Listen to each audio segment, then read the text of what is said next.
साहित्य निधि में सुनिए कथाकार मिथिलेश्वर की लिखी हुई कहानी मेघना का निर्णय। मिथिलेश्वर हिंदी कथा साहित्य में एक अलग महत्व रखते हैं। प्रेमचंद और रेणु के बाद हिंदी कहानी से जिस गांव को निष्कासित कर दिया गया था, अपनी कहानियों में मिथिलेश्वर जी ने उसी की प्रतिष्ठा की है।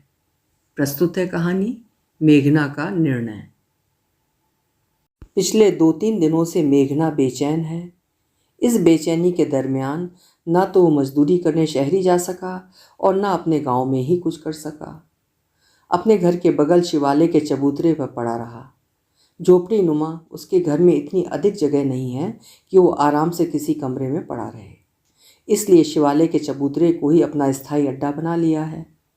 हालांकि बहुत पहले गांव के बाबू लोगों ने शिवालय के चबूतरे पर रहने के लिए उसे मना किया था, लेकिन जब गांव में और कई शिवालय बन गए तथा छोटी जाति के मोहल्ले वाले इस शिवालय पर बाबू लोगों ने आना जाना छोड़ दिया, तब से ये शिवाला बिल्कुल उसका अपना हो गया है। वो रात में भी शिवालय के चबूतरे पर ही सोता है।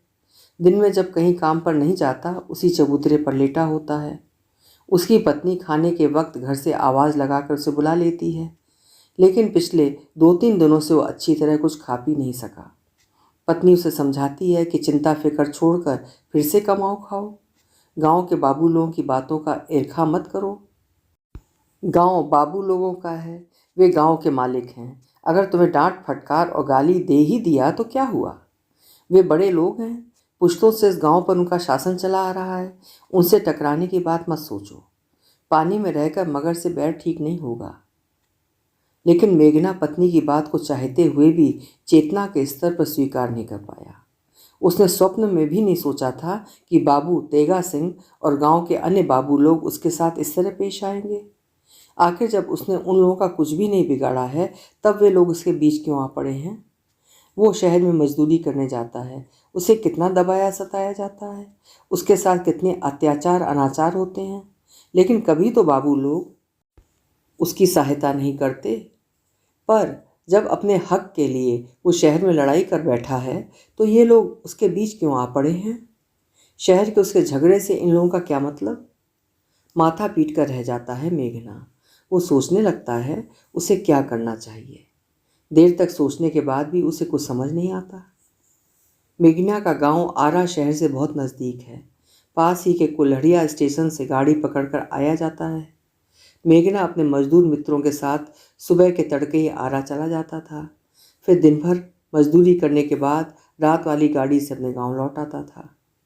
लेकिन एक ऐसी घटना घटी कि अब 2-3 दिनों से वो नहीं जा पा रहा है। अन्य मजदूर पूर्णतः ही शहर चले जाते हैं। कभी कभी मेघना को अपने साथ वाले मजदूरों पर गुस्सा आता है।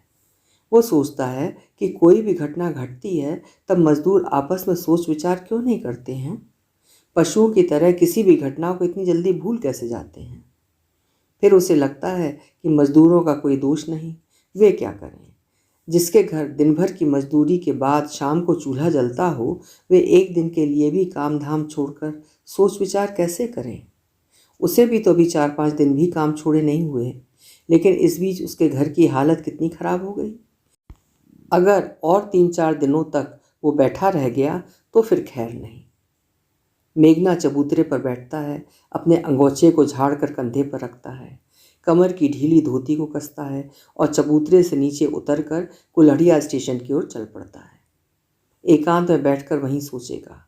रात वाली गाड़ी से जब उसके गांव के मजदूर लौटेंगे, तब वो उनके साथ ही लौटेगा तथा रास्ते में उनके निर्णय जानेगा कि उन लोगों ने उस घटना पर अभी तक कुछ सोचा कि नहीं। उसे एक बार फिर अपने गांव के मजदूरों पर गुस्सा आ गया। कभी आपस में मिलजुल कर सोचते विचारते नहीं। फिर उसे पहले की तरह ही लगा कि नहीं, मजदूरों का कोई कसूर नहीं, उन्हें समय ही कहाँ मिलता है। सारा दिन तो वे काम करते रहते हैं। शाम की रोटी के लिए काम उनके लिए ज़रूरी है। फिर रात में वे देर से लौटते हैं, उस पर भी काफ़ी थके मांदे होते हैं। कहीं मिलजुल कर सोचने विचारने का समय ही कहाँ है उनके पास। इसलिए आज खुद ही उनके पास जा रहा है। चुपचाप अकेले घुटते रहने से मिलजुल कर कोई निर्णय लेना उसे ठीक जान पड़ता है। मेघना का गांव 400 घरों की एक बड़ी बस्ती है। उसके गांव में प्रायः 300 घर बाबू लोगों के हैं तथा 100 घर उसके जैसे मजदूरों के। पहले की तरह बाबू लोगों में सिर्फ बड़ी जाति के लोग ही नहीं, बल्कि उसकी बिरादरी के भी कुछ लोग हैं, तथा मजदूरों में सिर्फ छोटी जाति के लोग ही नहीं, बल्कि बड़ी जाति के भी कुछ लोग हैं। ये बात मेघना को आज तक नहीं मालूम हो सकी कि उसकी जाति के बाबू बने लोग बड़ी जाति के बाबुओं के साथ भाईचारा की भावना स्थापित कर सके हैं या नहीं। लेकिन ये बात वो जानता है कि बड़ी जाति के मजदूर बने लोग मजदूरों के साथ भाईचारे की भावना स्थापित नहीं कर सके। जब तक मजदूरी करते हैं, साथ रहते हैं, बाकी समय में ऊंची जाति की भावना से लैस छोटी जाति के मजदूरों को हेय दृष्टि से देखते हैं। और यही बात मेघना की समझ नहीं आती। जब मजदूर ही हो गया, तब फिर ऊंची जाति और नीची जाति क्या? मजदूर मजदूर होता है। काफ़ी समय पहले मेघना अपने गांव में कमाता था, किसी बाबू साहब का बनिहार बनकर, किसी का चरवाहा बनकर, किसी का खेत ठीका बटाई पर लेकर, या छिटपुट रूप से इधर उधर काम पर। लेकिन पटना की बाढ़ ने उसके गांव में इतने मजदूरों को भर दिया कि सबों को काम मिलना मुश्किल हो गया। चूंकि उसके गांव के बाबुओं की संख्या अधिक थी, इसलिए बाहर के बेघर बार हुए मजदूर कम मजदूरी में ही उसके गांव के बाबुओं के यहाँ बनिहार, चरवाहा और हलवाहा बन गए। तभी से मेघना के गांव के मजदूरों का एक झुंड शहर की ओर जाने लगा है। शहर में प्रायः सालों भर कुछ ना कुछ काम मिल जाता है। कुल्हड़िया से आरा जाते समय ट्रेन में एक दिन मेघना ने कुछ लोगों को पटना की बाढ़ के बारे में बतियाते हुए सुना था। वे काफ़ी पढ़े लिखे लोग थे। आपस में बतियाते हुए कह रहे थे कि पटना को बचाने के लिए जानबूझकर उसके आसपास के इलाकों को डुबो दिया गया है। आखिर पटना को बचाना भी तो जरूरी था। पटना बिहार की राजधानी है। वहाँ बड़े बड़े अफसर, वकील, इंजीनियर, सेठ और नेता रहते हैं। उनकी जान की कीमत किसानों की जान की कीमत से अधिक है। उन्हें बचाना जरूरी था। वे जिंदा रहेंगे तो राजकाज चलाएंगे। किसान तो मूर्ख होते हैं, वे रहें या न रहें। एक मरेगा तो फिर कहीं ना कहीं से एक दूसरा उसकी जगह पर आ ही जाएगा। मेघना बहुत कम पढ़ा लिखा है। वो केवल चिट्ठी पत्री बाँचना भर ही जानता है। लेकिन उस दिन ट्रेन में उन पढ़े लिखे लोगों की बातों ने उसे समझदार बना दिया। वो 4-5 दिनों तक घंटों डूबकर उन लोगों की बातों पर सोचता रहा। उसे बराबर लगता कि उन लोगों की बातें गलत और अन्यायपूर्ण हैं। ये सरासर बेईमानी और अत्याचार है। और उसी दिन से मेघना ने बड़े छोटे लोगों के महत्व को समझना शुरू किया। और फिर धीरे धीरे वो इतना समझ गया कि उससे कुछ भी छिपा नहीं रह सका। ये उसकी समझदारी का ही परिणाम था कि गांव के मजदूरों ने उसे अपना अगुआ मान लिया। शहर में उसके गांव के किसी भी मजदूर के साथ कोई भी वारदात होती, सबसे पहले मेघना को खबर की जाती। फिर वो जैसी राय देता, उस हिसाब से आगे काम किया जाता। हालांकि मेघना ने कभी ये कोशिश नहीं की थी कि वो मजदूरों का अगुआ बने। मजदूरों के पक्ष में किए गए उसके कार्यों ने स्वतः उसे इस रूप में खड़ा कर दिया था। उसके गांव के बड़े बूढ़े और बाल मजदूर तक ने निर्विवाद रूप से उसे अपना हितैषी मानना शुरू कर दिया था। मेघना को वो दिन अच्छी तरह याद है जिस दिन वो पहली दफ़ा मजदूरी की तलाश में शहर की ओर निकला था। उस दिन उसके साथ सिर्फ 4 व्यक्ति थे। कुल मिलाकर 5 की संख्या में आरा उतरे थे। तब शहर भी उनके लिए नया नया था। वे स्टेशन से चौक जाने वाली सड़क को पकड़ सीधे गोपाली चौक चले गए। फिर उसके आगे धर्मन चौक, फिर वहीं से मुड़कर चित्र टोली रोड होते कचहरी चले आए। इसके बाद रमना मैदान से गुजरते हुए शहीद भवन और महाराजा कॉलेज को लांघते हुए कतिराह पहुँचे। हालांकि इस बीच जगह जगह उन्होंने काम के लिए पूछताछ की, लेकिन कहीं उन्हें काम नहीं मिला। शहर उनके लिए अपरिचित साबित हुआ। शहर की स्थितियों और शहर के लोगों ने दुखद रूप से उन्हें आश्चर्यचकित और विस्फारित किया। दिन के तीसरे पहर में अपने गमछे की पोटली का सत्तू खाकर स्टेशन के नल का पानी उन सबों ने पिया। फिर शाम गहराने पर उदास मन और थके पांव वे अपने गांव वापस चल पड़े। रात वाली गाड़ी से लौट रहे थे। गाड़ी में ही कोइलवर के पास का एक मजदूर उन्हें मिला। परिचय और बातों के सिलसिले में उसने बताया कि सुबह एकदम तड़के आरा स्टेशन के पुरवारी गुमटी पर एक हेड मिस्त्री काम बांटते हैं। वहाँ समय पर पहुँचने पर काम मिल जाएगा। दूसरी सुबह मेघना अपने साथियों के साथ एकदम भोर में ही आरा आ पहुँचा। फिर पुरवारी गुमटी पर जाकर हेड मिस्त्री को तलाशने लगा। वहाँ उसे बहुत सारे मजदूर मिले। मजदूरों ने ही उसे बताया कि हेड मिस्त्री 7:30 बजे आएंगे और 8 बजते बजते सबों में काम बांटकर चले जाएंगे। मजदूरों से पता चला कि हेड मिस्त्री शहर के बहुत बड़े मिस्त्री हैं। सैकड़ों मजदूर और मिस्त्री उनके अंदर खटते हैं। शहर की 50 बिल्डिंगों के निर्माण का जिम्मा हेड मिस्त्री ने लिया है। वे पूरे साल काम देते हैं। मेघना अपने साथियों के साथ सड़क के एक किनारे बैठकर हेड मिस्त्री की प्रतीक्षा करने लगा। वे ठीक 7 बजे आ पहुंचे। बगुले के पंखों की तरह बिल्कुल सफ़ेद कमीज पजामे में थे वे। उनके हाथ में सिगरेट जल रही थी। वे मोटरसाइकिल से आए थे। उनके आते ही मजदूरों में सरगर्मी फैल गई। एक चाय की दुकान के सामने की कुर्सी पर बैठकर उन्होंने रजिस्टर खोल दिया तथा नाम पुकार पुकार कर मजदूरों को बुलाने लगे और खास खास जगहों में भेजने लगे। करीब 8 बजते बजते उन्होंने सभी मजदूरों को भेज दिया। इससे पहले कि वे वहाँ से जाते, मेघना और उसके साथियों को देखते हुए पहचान गए, जैसे मजदूरों को पहचानने के लिए उनकी आंखें अभ्यस्त हो गई हों। बिना मेघना और उसके साथियों के कुछ कहे उन्होंने पूछा, काम चाहिए? हाँ, एक ही साथ मेघना और उसके सभी साथियों ने जवाब दिया। कहाँ से आए हो? भदोवर से। इस बार सिर्फ मेघना ने ही जवाब दिया। अच्छा, कुल्हड़िया स्टेशन के पास से? हाँ। रोज़ समय पर आ पाओगे? हाँ हाँ। यहाँ 1-2 दिन काम करने वालों को काम नहीं दिया जाता, बराबर काम करने वालों को काम मिलता है। हम लोग बराबर आएंगे, कभी नागा ना होगा। अच्छा ठीक है। इसके बाद हेड मिस्त्री ने रजिस्टर पर बारी बारी से सबों का नाम लिख लिया। फिर लेट आए एक मजदूर के साथ उन सबों को एक खास स्थान पर भेज दिया। वहाँ पहुंचकर मेघना और उसके साथियों ने देखा कि एक बहुत बड़ी बिल्डिंग को तोड़कर नए सिरे से उसे बनाया जा रहा है। उसमें अनेक मिस्त्री और मजदूर लगे हैं। उन्हें वहाँ पहुँचते ही काम पर लगा दिया गया। सीमेंट और बालू का मसाला बनाना तथा ईंटों को पानी में भिगोकर मसाला और ईंटा दीवार जोड़ने वाली मिस्त्री के पास पहुँचाने का काम उन्हें सौंपा गया।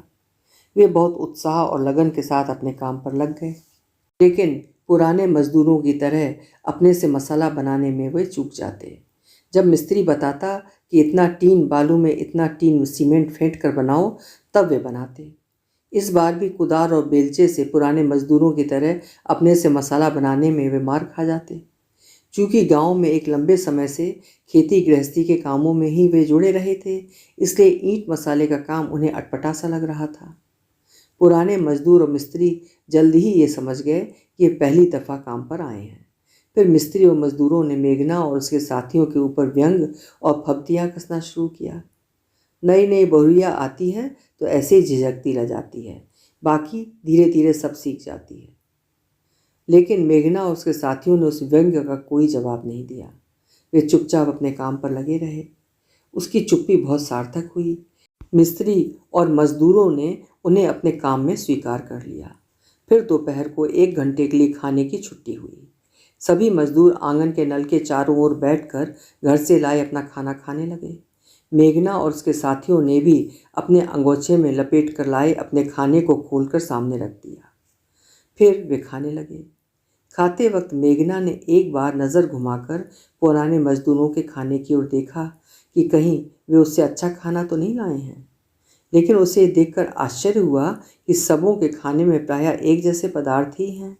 मक्के या बाजरे की रोटी, जौ और खेसारी का सत्तू और आटे की लिट्टी, साथ ही प्याज के टुकड़े, हरी मिर्च और नमक तथा सूखे अचार आदि।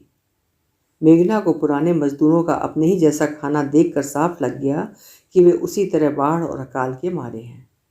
परेशानियों और समस्याओं ने उन्हें मजदूरी करने के लिए विवश कर दिया है। फिर मन ही मन मेघना को सभी मजदूरों पर बहुत दया आई।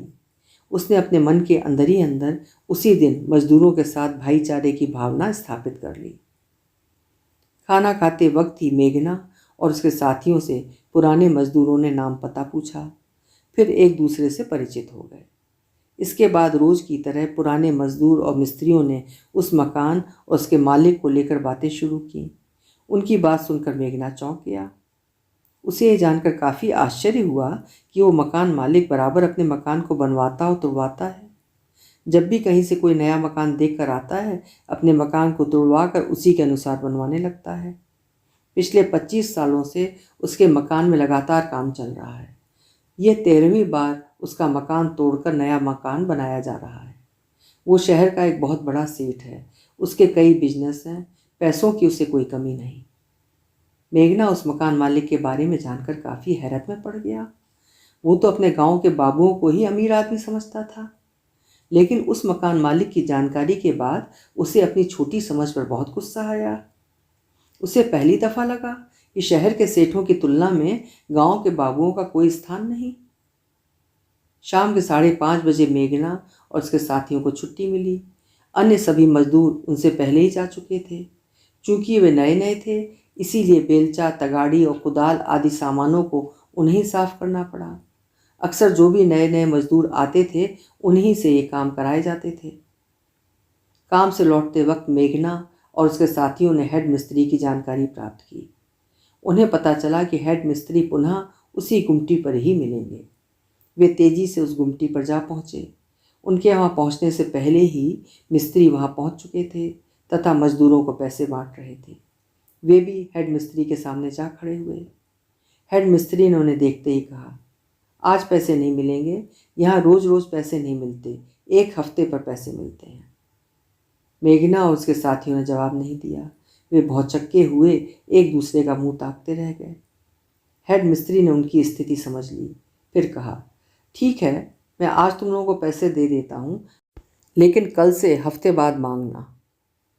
इसके बाद हेड मिस्त्री ने रोज़ के हिसाब से मेघना और उसके साथियों को मजदूरी दे दी। वे शहर की अपनी पहली कमाई पाकर काफ़ी खुश हो गए। खाने पीने की कुछ आवश्यक सामग्री खरीद रात वाली गाड़ी से हंसते गाते अपने गांव लौट चले। उस दिन के बाद से मेघना और उसके साथी रोज़ नियमतः काम पर जाने लगे। फिर धीरे धीरे उनकी संख्या बढ़ने लगी। 5 से 10, 10 से 15, 15 से 20 और इसी तरह एक छोटे समय के भीतर ही उसके गांव के मजदूरों का एक झुंड शहर जाने लगा। शुरू में मेघना के मन में हेड मिस्त्री के प्रति काफ़ी श्रद्धा जागी थी कि हेड मिस्त्री बहुत अच्छे आदमी हैं, मजदूरों के हमदर्द हैं, वे सैकड़ों मजदूरों को काम देते हैं, भगवान उन्हें सही सलामत रखें। लेकिन हेड मिस्त्री का असली रूप जानने के बाद उसे हेड मिस्त्री से घृणा हो गई। हेड मिस्त्री मजदूरों का हमदर्द नहीं बल्कि दुश्मन है। वो मजदूरों का खून चूसने वाला है। मकान मालिक मजदूर और मिस्त्री भेजने तथा अपने निगरानी में मकान बनवाने के एवज में हेड मिस्त्री को काफ़ी पैसे देते हैं। पूरे शहर में मिला जुला कर हेड मिस्त्री की करीब 3,000 रुपये माहवारी पड़ जाते हैं। लेकिन हेड मिस्त्री का इससे भी पेट नहीं भरता। जिन मजदूरों के चलते उसे इतने रुपए मिलते हैं, उन मजदूरों की मजदूरी में से भी वो 1 रुपया काट लेता है। और सब कुछ जानते हुए भी मजदूर कुछ नहीं बोलते। आखिर वे कैसे बोलें? हेड मिस्त्री रोज़ उन्हें काम जो देता है। हेड मिस्त्री की दूसरी ज्यादती मेघना को ये मालूम हुई कि वो सभी मजदूरों को समान दृष्टि से नहीं देखता है। अक्सर होता यह है कि जब कोई मजदूर काम करते करते पुराना पड़ जाता है तथा काम करने में काफ़ी तेज़ तर्रार होता है, तब उसे मजदूर से मिस्त्री बना दिया जाता है। उसकी मजदूरी सीधे दुगनी हो जाती है, साथ ही उसकी इज्जत बढ़ जाती है।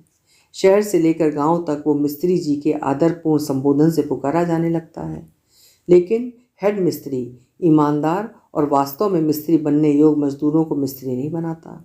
वो बराबर वैसे ही मजदूरों को मिस्त्री बनाता है जो खुशामद परस्त होते हैं, जो हेड मिस्त्री को घूस देते हैं, जो हेड मिस्त्री के बंगले पर अपने गांव से सब्जी और दूध दही पहुंचाते हैं, जो हेड मिस्त्री के आगे पीछे पालतू कुत्ते की तरह दुम हिलाते रहते हैं। जब हेड मिस्त्री के अंदर काम करते हुए मेघना को पूरे 8 महीने हो गए, तब मजदूर से मिस्त्री बनने की चाह उसके मन में भी जागी। हालांकि ये चाह अपने आप उसके मन में नहीं जागी थी, बल्कि उसके साथ काम करने वाले मजदूरों ने उसकी कार्यकुशलता देखकर ये चाह उसके मन में जगाई थी। 1-2 मकान मालिकों ने भी उसे कहा था कि अब वो मिस्त्री बन जाए। मिस्त्री का सब काम तो वो जान गया, लेकिन हेड मिस्त्री ने उसके प्रस्ताव को बहुत बेरहमी से ठुकरा दिया। जबकि उसके बाद आए कुछ मजदूरों को, जिन्हें कायदे से मजदूरी करना भी नहीं आता था, हेड मिस्त्री ने मिस्त्री बना दिया। हेड मिस्त्री के इस अन्याय और पक्षपात ने मेघना को कहीं भीतर तक झकझोर दिया। उसने उसी समय तय कर लिया कि वो अब और अधिक दिनों तक हेड मिस्त्री के नीचे काम नहीं करेगा। अपने गांव के अन्य मजदूरों को भी उसने ये बात बताई। फिर मेघना और उसके गांव के सभी मजदूर मन ही मन स्वतंत्र रूप से काम करने के लिए जगह तलाशने लगे। चूंकि अब वे शहर के लिए नए नहीं रह गए थे, इसलिए कहीं भी आने जाने और पूछताछ करने में उन्हें संतोष ही मिलता था कि स्वतंत्र रूप से काम करने के लिए वे तैयारी कर रहे हैं। और सचमुच एक दिन उनकी तैयारी सार्थक सिद्ध हुई। मेघना ने वैसे कई मोहल्लों का पता लगा लिया जिनमें काफ़ी नए मकान बन रहे थे। वहाँ प्रत्येक मजदूर को रोज़ के हिसाब से मजदूरी दी जाती थी। बस फिर क्या था, मेघना ने गांव के सभी मजदूरों के साथ चुपके से एक दिन हेड मिस्त्री को छोड़ दिया। हालांकि इसके लिए उन्हें काफ़ी घाटा सहना पड़ा। हेड मिस्त्री कभी किसी मजदूर की पूरी मजदूरी चुकता नहीं करता था। हर मजदूर की 2 या 3 दिन की मजदूरी वो बराबर अपनी मुट्ठी में रखता था ताकि कोई मजदूर भागने न पाए। मेघना और उसके साथियों की भी 2 दिन की मजदूरी हेड मिस्त्री की मुट्ठी में थी, लेकिन अपनी स्वतंत्रता के लिए वे इस मजदूरी को बाज गए। अब कोई उनकी मजदूरी में से कमीशन नहीं लेगा। अब कोई मिस्त्री बनने से उन्हें नहीं रोकेगा। अब रोज़ रोज़ उन्हें मजदूरी मिलेगी। इस स्वतंत्रता को अपनाने के लिए 2 दिन की मजदूरी उन्होंने आसानी से त्याग दी। बस उसी दिन से मेघना और गांव के मजदूर स्वतंत्र हो गए। वे अपनी मर्जी के हिसाब से काम करने लगे। रोज़ सुबह काम पर जाते और शाम को मालिक से मजदूरी लेकर गांव लौट आते। अब उन्हें बहुत शांति और इत्मीनान महसूस हुआ। चूँकि इस काम का एकमात्र श्रेय मेघना को था, इसीलिए उसके गांव के सभी मजदूरों ने निर्विवाद रूप से उसे अपना अगुआ स्वीकार कर लिया। मेघना के मजदूर चाहे जहां काम करते, दोपहर को खाना खाते वक्त जरूर मिलते। चूँकि उनकी संख्या बहुत अधिक थी, इसीलिए एक जगह न रहकर कई जगहों में उन्हें बंटना पड़ता। लेकिन इससे कोई फर्क नहीं पड़ता। मेघना की एक आवाज़ पर उसके गांव के सभी मजदूर हाजिर हो जाते। वो जो कहता सब आंख मूंद कर उसकी बात मान लेते। सबों के अंदर ये धारणा दृढ़ हो गई थी कि मेघना चाहे जो भी करेगा, उनकी प्रगति और फायदे के लिए ही करेगा, उन्हें कभी धोखा नहीं देगा। मेघना और उसके गांव के मजदूरों के लिए वे समय बहुत अनुकूल समय थे। उनके आपसी संगठन ने उन्हें काफ़ी मजबूत और उत्साही बना दिया था। वे जी तोड़ कर कमाते थे और अपने हक के लिए मालिक से लड़ बैठते थे। हालांकि ऐसा अवसर बहुत कम ही आता था, क्योंकि कोई कोई मालिक ही उन्हें मजदूरी देते समय इधर उधर करते थे।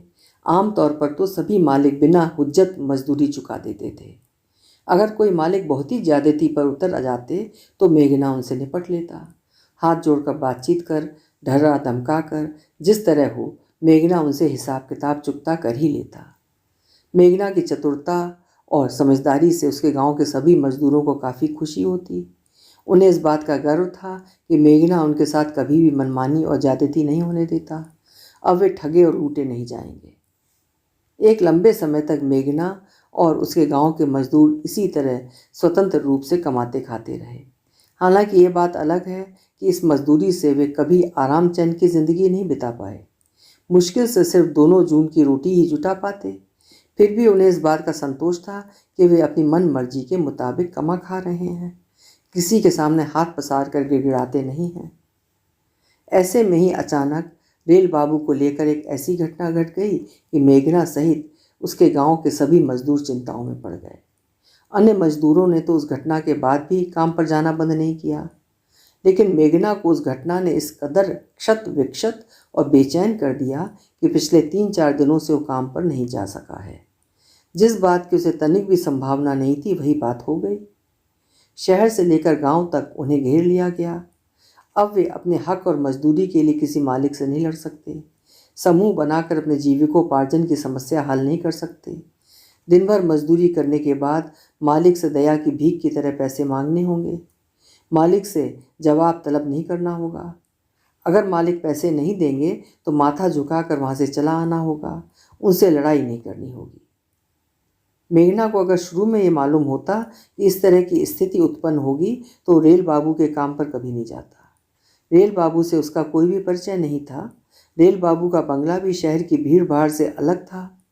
वो पहला दिन था जब मेघना अपने एक मजदूर साथी जग्गुआ के साथ उस बंगले की ओर काम की खोज में निकला था। वहाँ आने पर उन्हें पता चला कि वो बंगला रेलवे के एक बहुत बड़े अफसर का बंगला है। उस बंगले के अंदर साग सब्जी और फूल पत्ती लगाने लायक काफ़ी पड़ती ज़मीन मेघना और जग्गुआ ने देखी। चूँकि मौसम फूल पत्ती और साग सब्जियों की बुवाई का चल रहा था, इसीलिए उस बंगले में उन्हें काम मिल गया। बंगले के मालिक का नाम और पद इतना टेढ़ा मेढ़ा था कि वे सही सही उसका उच्चारण नहीं कर सकते थे, इसीलिए रेल बाबू के नाम से ही उन्हें संबोधित करने लगे। उस दिन दिन भर काम करने के बाद जब शाम को अपनी मजदूरी मांगने के लिए वे रेल बाबू के सामने उपस्थित हुए तो वे बोले, अभी और 2-3 दिनों का काम है, कल काम पर आना तो पैसा ले लेना।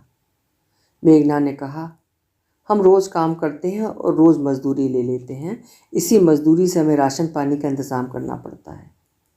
ठीक है, लेकिन आज भर सब्र करो, मैं कह रहा हूँ ना कि कल तुम लोगों को मजदूरी दे दूँगा।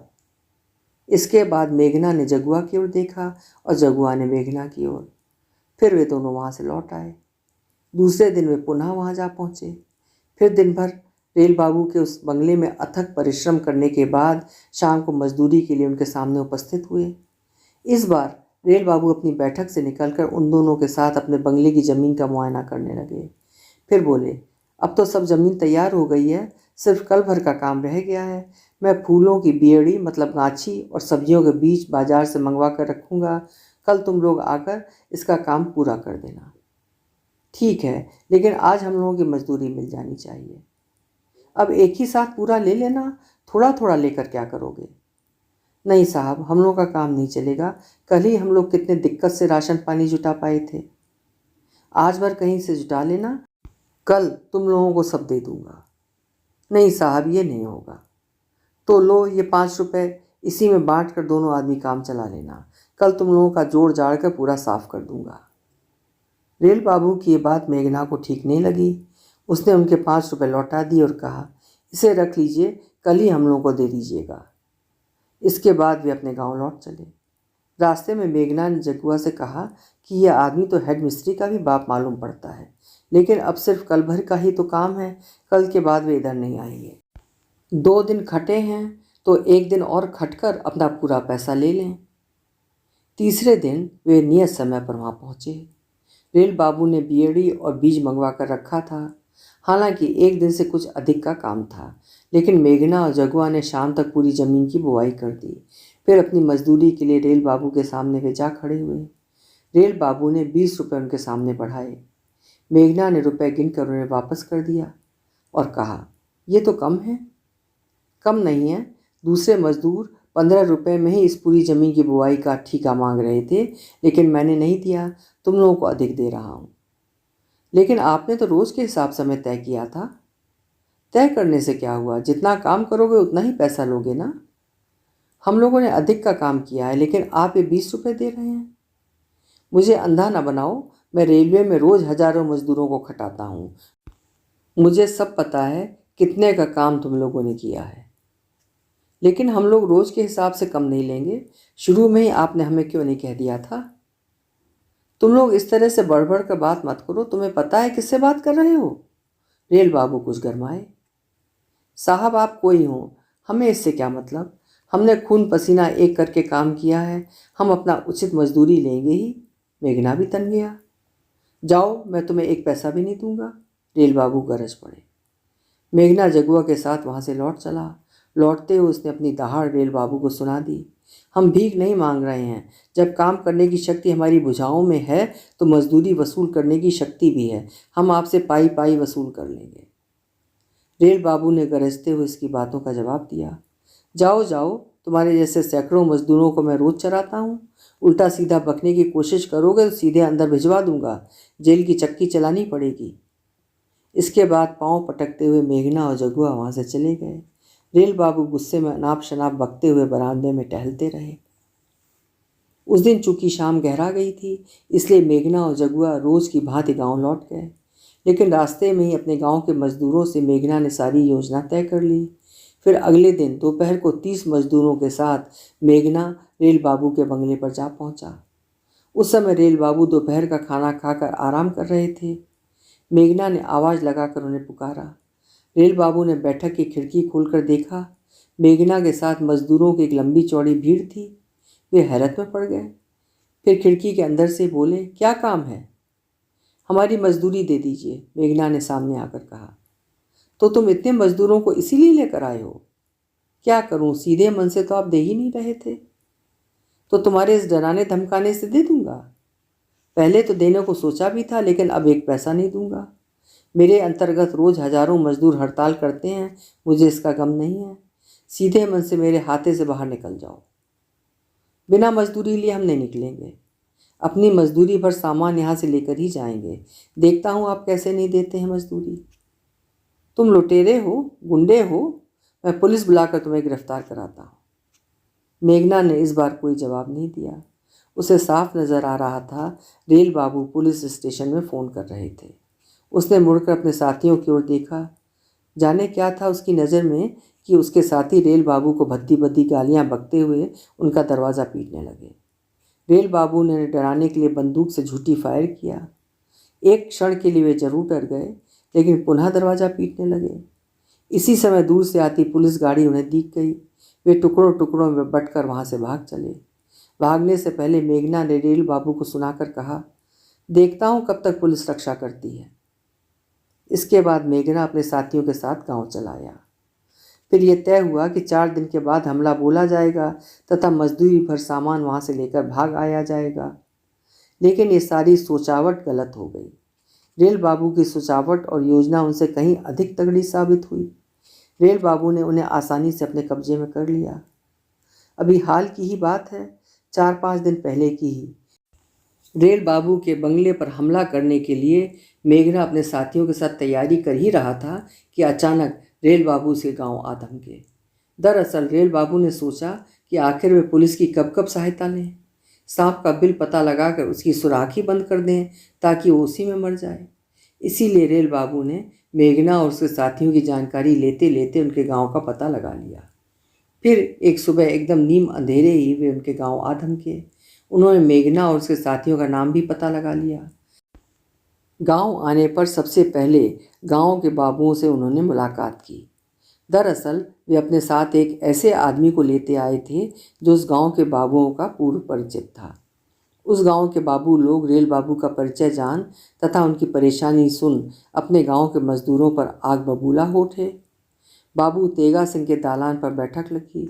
गांव के प्रायः सभी बाबू लोग ये सुनकर कि रेलवे के एक बहुत बड़े अफसर उनके गांव आए हैं, उनकी अगवानी में जुटने लगे। उधर तेगा सिंह और गांव के कुछ प्रमुख बाबुओं ने अपने नौकरों को भेजकर गांव से शहर जाने वाले सभी मजदूरों को तेगा सिंह की बैठक पर हाजिर होने का आर्डर दे दिया। मेघना रोज की भांति अपने मजदूर साथियों के साथ शहर जाने के लिए निकला ही था कि ऐसे मौके पर बाबू तेगा सिंह की दालान पर उपस्थित होने का ऑर्डर उसे मिला। बात क्या है वो कुछ भी नहीं समझ पाया। उसे ऑर्डर देने वाला नौकर बिना कुछ भी बताए आगे बढ़ गया। उसके अन्य मजदूर साथियों को भी कुछ नहीं मालूम हो सका। मेघना तथा उसके साथियों को लगा कि उनको ऑर्डर देने वाले नौकरों को पूरी बात बताने के लिए मना कर दिया गया है। खैर, मेघना और उसके साथी जब बाबू तेगा सिंह की दालान पर पहुंचे तब ये देखकर उन्हें भयंकर आश्चर्य हुआ कि वो टोली के बाबुओं से घिरे रेल बाबू तेगा सिंह के दालान पर मसनद के सहारे बैठे हैं। अपने गांव में अचानक इस तरह रेल बाबू को आए देख मेघना भौचक रह गया। उसके सभी साथी भी हैरत में पड़ गए। अभी कुछ सोच भी नहीं पाए थे कि तेगा सिंह ने रेल बाबू से पूछा, साहब पहचानिए तो इसमें कौन कौन थे? रेल बाबू ने मेघना और जग्गुआ की ओर इशारा करते हुए बताया, पहले तो यही दोनों आए थे, लेकिन बाद में गाली गलौज करते हुए ये वहाँ उपस्थित मजदूरों को देखकर कहा, सभी आए थे। अच्छा, तो सालों की ये हिम्मत, तेगा सिंह गरजे। इसके बाद रंगून राय बोले, क्यों रे मेघना, तू सब गांव की इज्जत लेने पर ही पड़ गया है? इन साहब के डेरे पर तुम सब क्यों गाली गलौज करने गए थे? हम अपनी मजदूरी मांगने गए थे, मेघना ने कहा। इससे पहले कि रंगून राय बोले, जोरावर सिंह बीच में कूद पड़े, साले ईमानदार बनते हो, साहब को झूठा बना रहे हो, शहर जाके बड़े आदमियों के साथ बदमाशी करते हो, घर से बाहर निकलना बंद कर दिया जाएगा, घुट घुट कर मर जाओगे सालों। इस तरह डांटने से काम नहीं चलेगा। तेगा सिंह जोरावर सिंह के आगे बढ़ते हुए गरजे, मंगा लो रस्सी और सालों को बांध कर यहीं धूप में पार दो। ये साले गुट बना के बड़े आदमियों से लड़ने लगे हैं। नहीं, इन्हें बांधिए मत, छोड़ दीजिए, रेल बाबू ने खड़ा होते हुए कहा। मेघना ने माथा घुमाकर अपने साथियों की ओर देखा। सभी उससे माथा झुकाए कांपते से जान पड़े। उसने भी माथा झुका लिया। बचपन से ही जिनके सामने वे बराबर माथा झुकाए रहे, अब एकाएक कैसे उठा लें? गांव बाबू लोगों का है, वे लोग गांव के मालिक हैं, उनके विरुद्ध बोलने का साहस वे कैसे करें? उनकी मर्जी के खिलाफ चलने पर गांव में उनका रहना मुहाल हो जाएगा। मेघना और उसके साथी बंदियों की तरह माथा झुकाए खड़े रहे। अंततः बाबू तेगा सिंह ने उन्हें यह कहकर मुक्त किया कि इस बार छोड़ दिया जा रहा है, लेकिन अगली बार से अगर फिर कोई ऐसी खबर मिली तो तुम लोग जानोगे और तुम्हारा हाल जानेगा। फिर तुम्हें एक दिन के लिए भी गांव में नहीं रहने दिया जाएगा। और मेघना उसी दिन से बेचैन है। रेल बाबू की घटना से उत्पन्न इन बातों ने मेघना को बेचैनी के चरम क्षणों में ला दिया है। वो गहरे सोच में डूबा कोई रास्ता निकाल रहा है। जब तक इन स्थितियों से निस्तार पाने के लिए वो कोई निर्णय नहीं लेगा, कैसे मजदूरी करेगा? दिन भर जी तोड़ खटने के बाद वो भीख की तरह पैसे क्यों मांगेगा? क्यों उनकी शहर की आवाज़ गांव में दबाई जाएगी? आखिर उनके साथ ये ज्यादती क्यों होगी? और इस ज्यादती को चुपचाप वे कब तक सहते रहेंगे? कुल्हड़िया स्टेशन पर सुबह से बैठे बैठे मेघना ने शाम कर दिया। कई गाड़ियां आईं और चली गईं, लेकिन उससे तो रात वाली गाड़ी की प्रतीक्षा है। रोज की भांति रात वाली गाड़ी से उसके मजदूर साथी लौटेंगे। वो आज सबों को रोक कर उनका निर्णय पूछेगा। अभी तक उन्होंने कोई निर्णय लिया कि नहीं? सवाल सिर्फ एक रेल बाबू का नहीं है। अपने हक और रोटी के लिए उन सब लोगों के बारे में उन्हें सोचना है जो रोड़े बनकर सामने उपस्थित हो जाते हैं। पिछले 2-3 दिनों की बेचैनी के उपरांत मेघना ने आज रास्ता तय कर लिया। उसने सोच लिया कि आज वो सीधे अपने मजदूर साथियों से कह देगा कि अब गांव के बाबुओं से भी टकराना होगा। बात सिर्फ शहर की हो तो कोई बात नहीं थी, लेकिन शहर के मालिक के साथ गांव के बाबू भी मिल गए हैं। हम गांव के बाबुओं के बनिहार चरवाहा तो नहीं कि वे अपना रौब हमें दिखाएंगे। हम उनकी ज़मीन पर नहीं बसे हैं, उनसे हमारा कुछ लेना देना भी नहीं है। वे लाख मनमानी करते हैं, तब भी हम उनके बीच नहीं जाते हैं। फिर वे हमारे बीच क्यों आते हैं? हमें जान की बाजी लगाकर भी उनका जवाब देना होगा, नहीं तो वे हर बार इसी तरह शहर के मालिकों से मिलकर हमें दबाते रहेंगे। मेघना को लगा कि उसकी बात सभी मजदूर साथी स्वीकार करेंगे, फिर भी शुरू में चिंताओं में पड़ जाएंगे। गांव के बाबुओं के विरुद्ध खड़ा होने वाली बात उन्हें कुछ भयभीत करेगी। वे अपनी चिंता व्यक्त करते हुए कहेंगे कि गांव के बाबुओं से टकराने पर उन्हें चोर बदमाश कहकर जेलों में बंद करवा दिया जाएगा। उनके बाल बच्चों को तकलीफ होगी, उनकी घरवाली को बेइज्जत किया जाएगा आदि। मेघना को लगा कि सचमुच ये एक अहम सवाल है। फिर उसने सोचा कि वो अपने मजदूर साथियों को समझाएगा कि कौन सी उनकी इज्जत बची है जो बाद में चली जाएगी। उनके बाल बच्चों को कौन सी तकलीफ नहीं है जो बाद में होगी। उन्हें जेल भेजकर किस मुसीबत में डाला जाएगा जिस मुसीबत में आज उन्हें नहीं डाला जा रहा है। उनके सामने एकमात्र रास्ता है अपने हक के लिए बाबुओं से टकराना। उनसे टकराने के बाद बाबू लोग भी तो आराम से नहीं रहेंगे, उनका सुख चैन भी खत्म हो जाएगा। फिर वे शहर के मालिकों से मिलकर उन्हें दबाने से भय भी तो खाएंगे। जब एक छोटी सी चींटी पांव पड़ने पर अपनी शक्ति भर काटने से बाज नहीं आती, तब हम तो फिर मनुष्य होकर चुपचाप क्यों सहेंगे? मेघना को लगा कि उसकी इस बात पर उसके सभी साथी तैयार हो जाएंगे। अगर कुछ तैयार ना भी होंगे तो कोई फर्क नहीं पड़ेगा। कुछ समय बाद जब लड़ाई छिड़ जाएगी उन्हें भी तैयार होना पड़ेगा। बिना इसके और कोई दूसरा रास्ता भी तो नहीं। मेघना देह झाड़कर खड़ा हो गया। पिछले 2-3 दिनों के बाद आज पहली दफ़ा उसने भरपूर शांति महसूस की। अपने बदन को एक झटका देकर वो रेलवे लाइन के उस पार जा खड़ा हुआ। उसने देखा सिग्नल हो गया था, अब गाड़ी आने ही वाली थी। वो माथा उठाकर उस तरफ देखने लगा जिधर से गाड़ी आ रही थी। अभी आप सुन रहे थे एक स्वाभिमानी मेहनतकश मजदूर की कहानी, जिसे लिखा था मिथिलेश्वर जी ने। हिंदी का श्रेष्ठ साहित्य आपको मेरे चैनल्स पर मिलेगा। मेरे चैनल्स को सब्सक्राइब करके आप अपनी लाइब्रेरी को समृद्ध करें। बहुत बहुत धन्यवाद।